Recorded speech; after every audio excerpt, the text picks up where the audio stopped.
Anthony Smith says he has changed his mind on how Dricus du Plessis versus Khamzat Chimaev will go.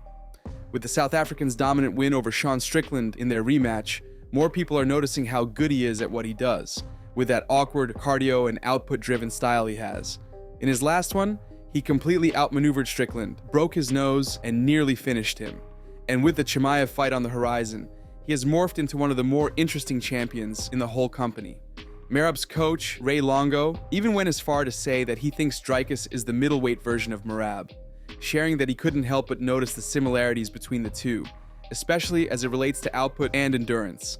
Most likely, bookmakers will still make Chimaev the favorite, and considering his popularity and recent performances, he will likely remain as such. But the assumption held by some that Khamzat will just destroy du Plessis is beginning to fade as expected.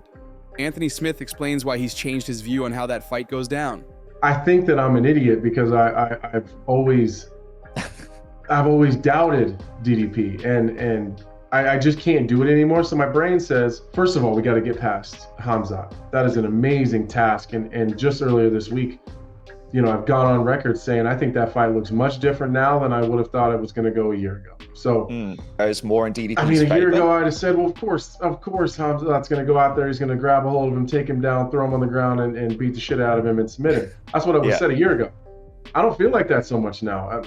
Dricus is getting better. He's looking better. As much criticism as he's gotten for his unorthodox and unconventional style, he's actually starting to add some cleaner techniques in there. Like it's looking a little smoother. It's not looking as herky-jerky as it did before, but it's still very unconventional.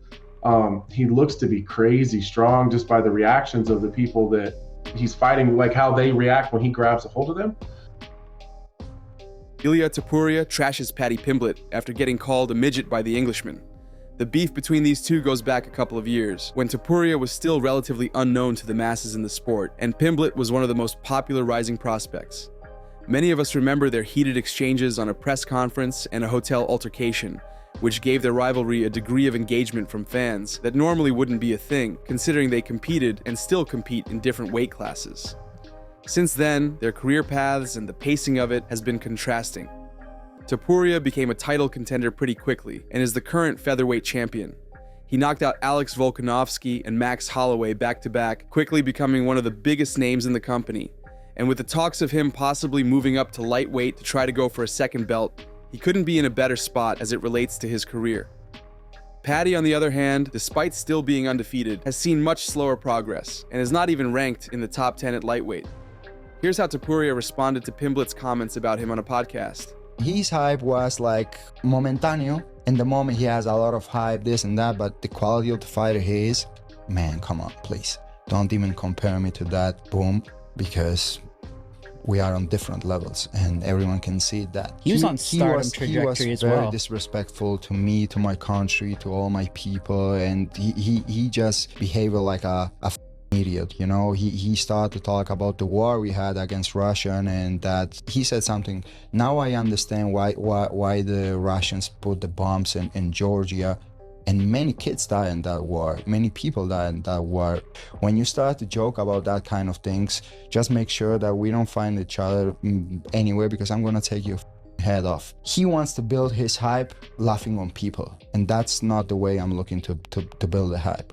Bro, I'm never looking for a problem, but if the problem comes to me, I say no problem. Jon Jones' sparring partner reveals he was worried for his safety after a heavy clash of heads with Jon while sparring, which opened up a massive cut on the heavyweight champ's head, with blood pouring out. The Russian heavyweight boxer, who frequently visits Jon to give him looks in the boxing department, revealed that this took place the last time he was there to train with him. Speaking with the Russian channel Ushataika, Leonid Grachev mentioned having heavy sparring sessions with Jones, and when the reporter asked him how hard they go, he revealed that the last time they sparred, he and Jon had an accidental but violent clash of heads, which opened up a cut on Jon's forehead. After this happened, Grachev was worried he was going to be attacked and beat up by Jon's teammates, many of which rushed the ring after that happened. Here's how Leonid told the story. В Америке, особенно ММАшники, не любят спарринговаться с масками. Ну, я, конечно, свою одел. Мы стоим, ду-ду-ду-ду-ду. И у него стиль такой очень неудобный. То есть он делает, что хочет, и как-то у него получается. Вот, и раз, дух, и мы стукнулись головами. Я думал, не сильно, вот, у него кожа очень темная, и, то есть, пот, туда-сюда. Он присмотрелся, вижу у него кровь. Он говорит, у меня рассечение.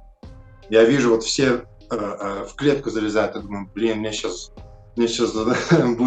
будут бить. Я перчатки снимаю, отхожу в сторону.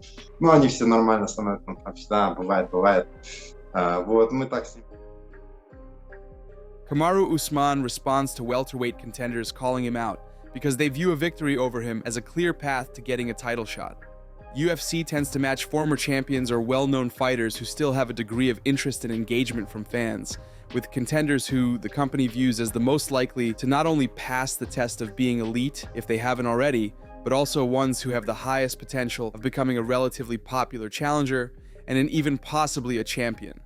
There are no soft landings for former champs or declining big names in this sport, and in almost all cases, they are treated as a stepping stone for somebody climbing the ranks.